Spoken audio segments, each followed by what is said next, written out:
Hello friends, എല്ലാവർക്കും നമസ്കാരം. നിങ്ങളേവരും കാത്തിരിക്കുന്ന നൈനുടെയും ആദർശിൻ്റെയും ഇനി വരാനിരിക്കുന്ന അപ്കമിങ് വിശേഷങ്ങളിലേക്ക് എല്ലാ കൂട്ടുകാർക്കും സ്വാഗതം. എല്ലാവർക്കും നല്ലൊരു ദിവസം ആശംസിച്ചുകൊണ്ട് തന്നെ നമുക്കിനി വരാനിരിക്കുന്ന അപ്കമിങ് വിശേഷങ്ങളിലേക്ക് കടക്കാം. അതിനു മുമ്പായിട്ട് ആരെങ്കിലും നമ്മുടെ ഈ ചാനൽ ആദ്യമായിട്ട് കാണുന്നുണ്ടെങ്കിൽ ഇതുവരെ സബ്സ്ക്രൈബ് ചെയ്ത് വെച്ചിട്ടില്ല എങ്കിൽ തീർച്ചയായിട്ടും ഒന്ന് സബ്സ്ക്രൈബ് ചെയ്ത് വെച്ചോളൂ. അതിനോട് മാക്സിമം നമ്മുടെ വീഡിയോ ഇഷ്ടപ്പെടുകയാണെങ്കിൽ ഒരു ലൈക്ക് അടിച്ചിട്ടേ പോകാവുള്ളൂ.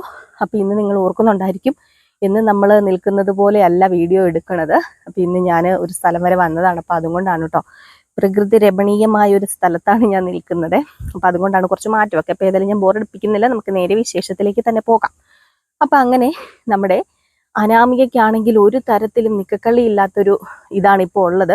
പോലീസ് കേസുമായിട്ട് മുന്നോട്ടേക്ക് പോകാൻ ദേവയാനി തീരുമാനിച്ചിരിക്കുകയാണ്. അപ്പം ദേവയാനി ആ ഒരു തീരുമാനത്തിൽ എത്തിച്ചേർന്നത് വേറെ ഒന്നും കൊണ്ടുമല്ല, നമ്മുടെ അനാമിക നയനിയുടെ കുറച്ച് സ്വർണം അടിച്ചു മാറ്റി വേണുവിന് കൊടുത്തു. അപ്പൊ ചെറിയൊരു സംശയമുണ്ട് നമ്മുടെ ദേവയാനിക്ക്, ഇത് അനാമിക അടിച്ചു മാറ്റി കൊടുത്തതാണ്. അപ്പം കഴിഞ്ഞ കഥ ഞാൻ പറഞ്ഞത് കേട്ടിരുന്നെങ്കിൽ അവർക്ക് അറിയായിരിക്കാം ഇതിപ്പം ഞാൻ എന്താണ് പറയുന്നതെന്ന്. അപ്പം ആദ്യമായിട്ട് കേൾക്കുന്നവർക്ക് ചിലപ്പോൾ അറിയത്തില്ലായിരിക്കാം. അപ്പം നിങ്ങളൊന്ന് വീഡിയോ ഒന്ന് കേട്ട് നോക്കിയാൽ മതി, ഇതിന് മുമ്പിൽ കിടക്കുന്ന വീഡിയോ ഒക്കെ ഒന്ന് കേട്ട് നോക്കിയാൽ മതി കേട്ടോ. അപ്പം അങ്ങനെ പോലീസിനെ വിളിച്ച് ഒന്ന് കാര്യമായിട്ട് അന്വേഷിക്കാൻ എന്ന് നമ്മുടെ മൂർത്തി മുത്തച്ഛനോട് ദേവയാനി പറയുകയാണ്. അപ്പോൾ മൂർത്തി മുത്തച്ഛൻ പറയുന്നുണ്ട്, ഇനിയിപ്പം പോലീസൊക്കെ കയറി ഇറങ്ങാന്ന് പറഞ്ഞാൽ മോളെ അത് എത്രത്തോളം അത് നമ്മളെ ബാധിക്കും, നമ്മുടെ ജൂവലറീനെയും അതുപോലെ നമ്മുടെ കുടുംബത്തെയും ഒക്കെ അത് ബാധിക്കില്ലേ എന്ന് വെച്ച് എത്ര നാളാണ് നമ്മളിങ്ങനെ എല്ലാം അടക്കി പിടിച്ച് ജീവിക്കുന്നത്. അത് മാത്രമല്ല, ഇതിപ്പോൾ എത്രാമത്തെ പ്രാവശ്യം. അപ്പം വീട്ടിനകത്തുള്ളവരാണോ പുറത്തുള്ളവരാണോ ഇതൊക്കെ ചെയ്യുന്നതെന്ന് നമുക്ക് അറിയാൻ പറ്റത്തില്ലാത്തൊരവസ്ഥ. ഇപ്പം ഞാൻ തന്നെ സംശയത്തിന്റെ മുൾമുനയിലാണ് നിൽക്കുന്നത്. ഇത് ഞാൻ എടുത്തോ എന്ന് വരെ ചിലപ്പം ചിലവർക്ക് തോന്നും. അതുപോലെ ചിലപ്പം അങ്ങനെ പരസ്പരം അങ്ങോട്ടും ഇങ്ങോട്ടും ഒരു തെറ്റിദ്ധാരണ ഉണ്ടാകും. അത് വലിയൊരു വഴക്കാകും, അടിയാകും, ബഹളമാകും. അപ്പൊ എന്തിനാ വെറുതെ നമുക്കിത് പോലീസിന്റെ കയ്യിൽ കേസ് അന്വേഷണത്തിന് കൊടുത്തെന്ന് ഓർത്ത് എന്താ ഇപ്പം പ്രശ്നം ഇരിക്കുന്നു. ഇപ്പൊ അങ്ങനെയൊന്നുമില്ല. പണ്ടൊക്കെയാണ് ഈ നാണക്കേടെന്നൊക്കെ പറഞ്ഞ് എല്ലാവരും മാറിയൊക്കെ നിൽക്കുന്നതൊക്കെ. ഇതിപ്പോ ഒരു മോഷണ കേസല്ലേ, അപ്പൊ അതുകൊണ്ട് സാരമില്ലെന്ന് പറയുമ്പോഴത്തേക്ക് മുത്തശ്ശൻ പറയാ, ഒരു പക്ഷെ ഇനി ഈ കുടുംബത്തിലുള്ളവരാണ് ഇത് മോഷ്ടിച്ചത് എങ്കിൽ, ഇപ്പൊ പോലീസ് വരുന്നു, അപ്പൊ ഈ കുടുംബത്തിലുള്ളവരാണ് ഇത് മോഷ്ടിച്ചത് എങ്കിൽ അതിപ്പോ എല്ലാവരും അറിയില്ലേ, കുടുംബത്തിലുള്ളവർ തന്നെ മോഷ്ടിച്ചു.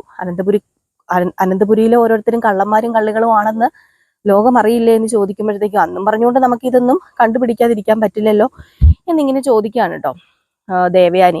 ഏതായാലും ദേവയാനി ഇത്രയും പറഞ്ഞിട്ട് അങ്ങ് മാറിപ്പോയി. അപ്പം വസന്തരയും പറയുന്നുണ്ട്, ദേവയാനി പറഞ്ഞതിൽ കാര്യമുണ്ട്. കാരണം ദേവയാനി അങ്ങനെ പറഞ്ഞിട്ടുണ്ട് എങ്കിൽ അതിൽ കാര്യമുള്ളത് കൊണ്ട് തന്നെയാണ് നമ്മൾ എത്ര പ്രാവശ്യമാണ് ഇങ്ങനെ ഒഴിഞ്ഞു മാറി നടക്കുന്നത്. ഇതാരാണെന്ന് അറിഞ്ഞേ പറ്റൂ. അപ്പൊ അതുകൊണ്ട് നമുക്കൊരു കാര്യം ചെയ്യുന്ന വസന്തരയോട് മൂർത്തി പറയാണ്, വേണ്ട വസന്തരെ, ഏതായാലും നമുക്കിനി നോക്കാം. ഇനി നമുക്ക് നോക്കാം, എങ്ങനെയാണെന്ന് വെച്ചാൽ നോക്കാം.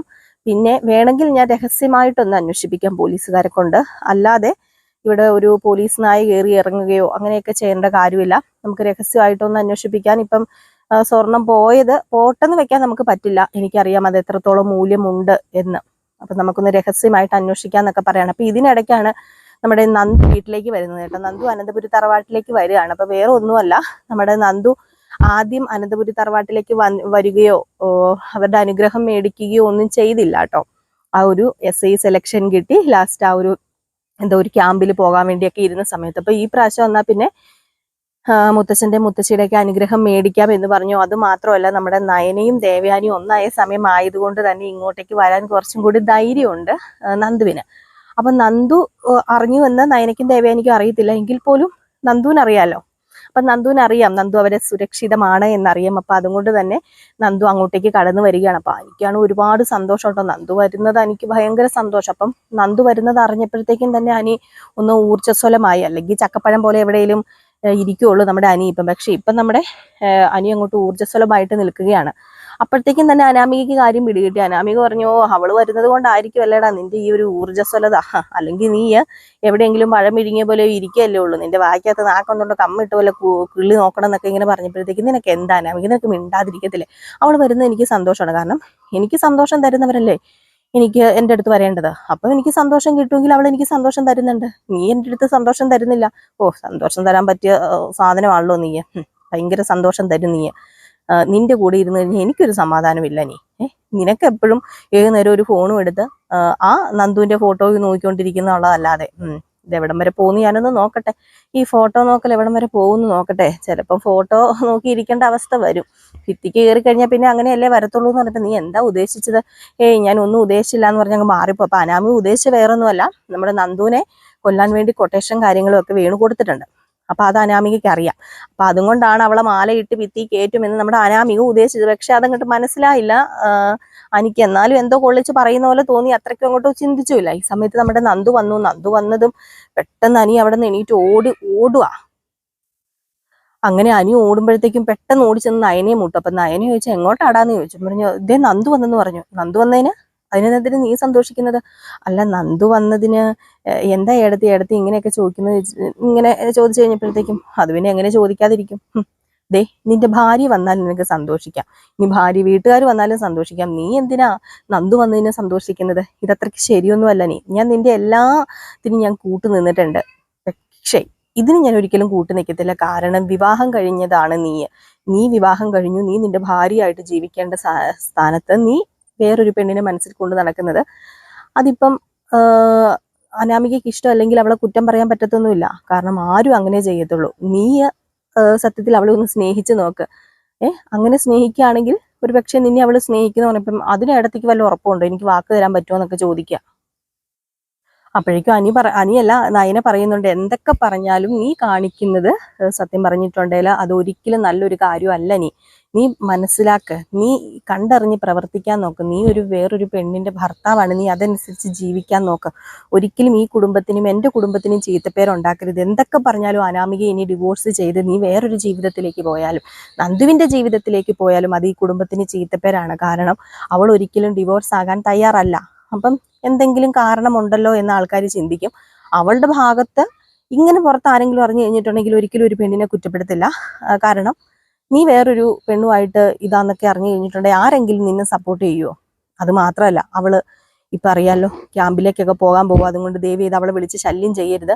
വീഡിയോ കോളോ അല്ലെങ്കിൽ അല്ലാതെയോ ഒന്നും വിളിച്ച് ശല്യം ചെയ്യരുത്. അവള് ക്യാമ്പിലേക്ക് പോട്ടെ. അവൾ എങ്ങനെയെങ്കിലും അവൾക്ക് ഇഷ്ടമുള്ള ജോലി തിരഞ്ഞെടുത്ത് അത് അവൾ ജീവിച്ച് തീർക്കട്ടെ.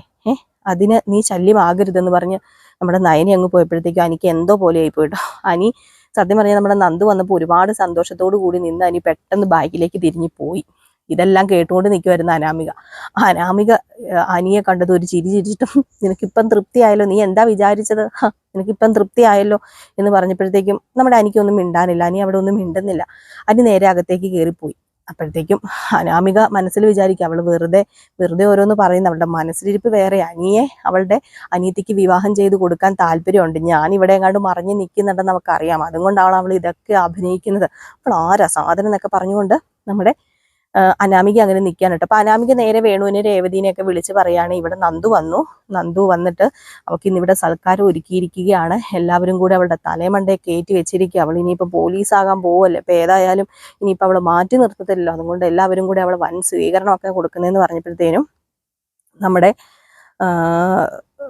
വേണു പറഞ്ഞു, മോളൊരു കാര്യം ചെയ്യുക, ഏതായാലും 1-2 ദിവസം ഈ സ്വീകരണം കാണത്തുള്ളൂ. അതിലേം വലിയൊരു സ്വീകരണം ഇനി അവൾക്ക് കിട്ടാൻ പോവുക.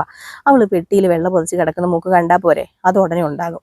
അതവൾക്ക് കിട്ടാൻ പോവുക. അപ്പം മൂക്ക് സമാധാനമാവുമല്ലോ. അവൾ എങ്ങനെ പോലീസ് യൂണിഫോം ഇടും, അവളെങ്ങനെ പോലീസ് ക്യാമ്പിൽ പോകും, ഞാൻ കാണിച്ചു തരാമെന്നൊക്കെ പറയുന്നുണ്ട്. അപ്പോൾ ഇതേ സമയത്ത് നമ്മുടെ ദേവയാനി ആണെങ്കിൽ വളരെ സന്തോഷത്തോടു കൂടി നന്ദുവിന് ഇഷ്ടപ്പെട്ടതെല്ലാം നയനിയോട് ചോദിച്ചറിഞ്ഞുണ്ടാക്കി വെച്ചിരിക്കുകയാണ്. അപ്പൊ ഈ പലഹാരങ്ങളും സാധനങ്ങളൊക്കെ കണ്ടപ്പോഴത്തേക്കും നന്ദു പറഞ്ഞു, ഇതെല്ലാം എനിക്ക് ഇഷ്ടപ്പെട്ടതാണല്ലോ എന്ന് പറഞ്ഞപ്പോഴത്തേക്കും അത് പിന്നെ ഞാൻ ഉണ്ടാക്കിയപ്പോൾ നിനക്ക് ഇഷ്ടപ്പെട്ടതുപോലെ അങ്ങ് ആയിപ്പോയത്, അല്ലാതെ ഞാൻ നിനക്ക് ഇഷ്ടപ്പെട്ടൊന്നും അല്ല ഉണ്ടാക്കിയെന്ന് ദേവയാനി. അപ്പൊ നയനി ഇങ്ങനെ ദേവയാനി നോക്കി ചിരിക്കുന്നു. അപ്പൊ നന്ദുവിനറിയാലോ ഇവര് തമ്മിൽ അങ്ങോട്ടും ഇങ്ങോട്ടും ചെറിയ കള്ളക്കളി ഉണ്ടെന്ന്. അപ്പൊ നന്ദു ഈ പലഹാരങ്ങളൊക്കെ തിന്നോണ്ടിരുന്ന് കഴിഞ്ഞപ്പോഴത്തേക്കുമാണ് ജലജ ആവി വരുന്നത്. ജലജ പറഞ്ഞു, അയ്യോ വന്നല്ലോ, അല്ല ഈ പലഹാരങ്ങളൊക്കെ കഴിക്കാൻ വേണ്ടിയായിരിക്കും ഇങ്ങോട്ട് വന്നതല്ല, ഇതുപോലത്തെ പലഹാരങ്ങളൊന്നും നീ കണ്ടിട്ടില്ലേ? അല്ല കഴിച്ചിട്ടും ഉണ്ടാവത്തില്ലല്ലോ, നീ മറ്റേ ജിലേബി ലഡുവും അതുപോലെ തന്നെ ഉണ്ണിയപ്പവും വട്ടയപ്പവും ഒക്കെ അല്ലേ കണ്ടിട്ടുള്ളൂ, ഇതുപോലെയുള്ള സ്നാക്സുകളൊക്കെ കണ്ടിട്ടില്ലല്ലോ എന്ന് പറഞ്ഞപ്പോഴത്തേക്കും പെട്ടെന്ന് നയന പറഞ്ഞു, ദേ ഞാൻ പറയാം എൻ്റെ അപ്പച്ചിക്ക് എന്തെങ്കിലും ശല്യം ഞങ്ങൾ ചെയ്യുന്നുണ്ടോ? ഇല്ലല്ലോ, ഇവിടെ ഇരുന്ന് ആഹാരം കഴിക്കുന്നത് ഞാൻ വിളിച്ചിട്ടാണ്. അതുപോലെ തന്നെ എൻ്റെ അമ്മായിയമ്മ ഉണ്ടാക്കിയ ആഹാരം ഇവള് കഴിക്കുന്നത്, അല്ലാതെ അപ്പച്ചി ഉണ്ടാക്കിയ ആഹാരമൊന്നും അല്ലല്ലോ എന്നിങ്ങനെ പറഞ്ഞപ്പോഴത്തേക്കും ജലജ പറഞ്ഞു, ഓ വലിഞ്ഞു കയറി വന്നവർക്ക് വിളമ്പി വെച്ച് കൊടുക്കേണ്ട വല്ല കാര്യമുണ്ടോ ഏടത്തി? ഇതൊക്കെ കേൾക്കേണ്ട കാര്യമുണ്ടോ? അവൾക്കടെ ചേച്ചിക്ക് ഉണ്ടാക്കി കൊടുക്കുന്ന പോരാഞ്ഞിട്ടാണോ ഇനി അനിയത്തിക്കും കൂടെ ഉണ്ടാക്കി കൊടുക്കുന്നത്? ഇവിടെയൊക്കെ വീട്ടിൽ വിളിച്ച് കയറ്റാൻ കൊള്ളുവോ? ഇവളൊക്കെ എന്തിനാ വീട്ടിൽ വിളിച്ച് കയറ്റുന്നത്? ഒരു പോലീസ് യൂണിഫോം ഇടാൻ പോവാന്നും പറഞ്ഞുകൊണ്ട് ഇവള് ഇത്ര സൽക്കരിക്കേണ്ട കാര്യമുണ്ടോ എന്നൊക്കെ ഇങ്ങനെ ചോദിക്കാം. അപ്പോഴത്തേക്കും ദേവയാനി പറഞ്ഞു, എന്തൊക്കെയാണെങ്കിലും ഈ വീട്ടിലെ മരുമകളല്ലേ, ഈ വീട്ടിലെ 2 മരുമക്കളുണ്ടല്ലോ, ആ 2 മരുമക്കളുടെയും അനിയത്തിയാണല്ലോ നന്ദു. അതിന്റെ സ്വീകരണം നമ്മളല്ലാതെ വേറെ ആരാ ജലജയെ കൊടുക്കേണ്ടത്? ആ ഒരു സ്വീകരണമാണ് ഞാൻ കൊടുക്കുന്നത്. അതെന്റെ മര്യാദ. പിന്നെ നിനക്ക് മര്യാദ ഇല്ലാത്ത എന്റെ കുഴപ്പമല്ല. പിന്നെ ഞാൻ പറഞ്ഞല്ലോ, ഞാൻ ഭക്ഷണം ഉണ്ടാക്കുന്നു. അതിപ്പം ഇവക്കെന്നല്ല വേറെ ആർക്കാണെങ്കിലും വീട്ടിൽ വരുന്ന അതിഥികൾക്ക് ഞാൻ വെച്ചുണ്ടാക്കി കൊടുക്കും, അത്രേ ഉള്ളൂ. പിന്നെ ഇപ്പം അതിന് കുറ്റം കണ്ടെത്തുക, കുറവ് കണ്ടെത്തുക എന്നൊക്കെ പറഞ്ഞു കഴിഞ്ഞിട്ടുണ്ടെങ്കിൽ എനിക്ക് അതിനെക്കുറിച്ച് കൂടുതൽ പറയാനില്ലെന്ന് പറയുമ്പോഴത്തേക്കും നമ്മുടെ നയന ജലജയെ നോക്കി ഒന്ന് ചിരിച്ചു. അപ്പോഴത്തേക്കും ജലജ കണ്ടില്ലേ, അവളുടെ ചിരി കണ്ടില്ലേ, അവള് ജയിച്ചെന്നാ, അവളുടെ ചിരിയിലുണ്ട് അതെല്ലാം എന്നിങ്ങനെ പറഞ്ഞപ്പോഴത്തേക്കും ദേവയാനി പറഞ്ഞു, ഇവിടെ ആരെയും ജയിപ്പിക്കാനും തോൽപ്പിക്കാനും ഒന്നും ഞാനില്ല. പിന്നെ നയനെ, നീ കൂടുതൽ അഹങ്കരിക്കൊന്നും വേണ്ട. ഇതൊക്കെ വെച്ച് വേറൊന്നിനുമല്ല. ഇനിയിപ്പോ എന്റെ മോന് ഇവക്കൊന്നും കൊടുത്തില്ലെന്നും പറഞ്ഞുകൊണ്ട് എന്നോട് പിണങ്ങി കഴിഞ്ഞാലേ അതുപോലെ മുത്തശ്ശനും വിഷമമാകും. അപ്പൊ അതുകൊണ്ടാന്നൊക്കെ ഇങ്ങനെ പറഞ്ഞങ്ങോട്ട് നമ്മുടെ ദേവയാനി അങ്ങ് ഒതുക്കി തീർക്കുകയാണ് കേട്ടോ. ഏതായാലും ദേവയാനി മനസ്സറിഞ്ഞ് സന്തോഷത്തോടു കൂടി തന്നെ ഉണ്ടാക്കി വെച്ചിരിക്കുകയും അത് സന്തോഷത്തോടു കൂടിയൊക്കെ തന്നെയാണ് നമ്മുടെ നന്ദു കഴിക്കുകയും ചെയ്യുന്നത്. ഏതായാലും മുത്തച്ഛനും മുത്തശ്ശി ഇറങ്ങിയൊക്കെ വന്ന അനുഗ്രഹമൊക്കെ മേടിച്ചിട്ടാണ് നമ്മുടെ നന്ദു അവിടെ നിന്ന് പോകുന്നത്. ഏതായാലും നന്ദുവിനെ വലിയൊരു ട്രാപ്പിൽ തന്നെ ഇനി പെടുത്താനാണ് തീരുമാനിച്ചിരിക്കുന്നത്. അപ്പൊ എങ്ങനെയൊക്കെ ആയിരിക്കും എന്ന് നമുക്ക് കാത്തിരുന്ന് തന്നെ കാണാമല്ലോ. അപ്പൊ എല്ലാവരും കാത്തിരിക്കുക. നമ്മളെന്നും ഉച്ചയ്ക്ക് ഒരു 12:30 ആകുമ്പോൾ അപ്കമിങ് വിശേഷങ്ങളുമായിട്ട് വരുന്നതാണ്. രാവിലെ നമ്മുടെ മെയിൻ ചാനലിൽ ഫുൾ വിശേഷവും അതുപോലെ തന്നെ വൈകിട്ടൊരു 9:30 കൂടി നമ്മൾ പ്രമോ വിശേഷവും ഒക്കെ ഇടുന്നതാണ്. അതുപോലെ രേവതിയുടെയും സച്ചിയുടെയും വിശേഷവും ഉച്ചയ്ക്ക് രേവതിയുടെയും സച്ചിയുടെ വിശേഷത്തിൻ്റെ പ്രമോ വിശേഷമൊക്കെ ഇടുന്നതാണ്. അപ്പോൾ എല്ലാവരുടെയും സപ്പോർട്ട് പ്രതീക്ഷിക്കുന്നു. അപ്പോൾ നിങ്ങളുടെ സ്നേഹത്തിനും നിങ്ങളുടെ സപ്പോർട്ടിനൊക്കെ ഒരുപാട് നന്ദിയുണ്ട്. വീണ്ടും നിങ്ങളുടെ സ്നേഹവും സപ്പോർട്ടും ഒക്കെ തരുമെന്ന് വിശ്വസിച്ചുകൊണ്ട് നിർത്തുന്നു. നെക്സ്റ്റ് വീഡിയോ ആയിട്ട് വരാം. അതൊരു ടാറ്റാ ബൈ ബൈ.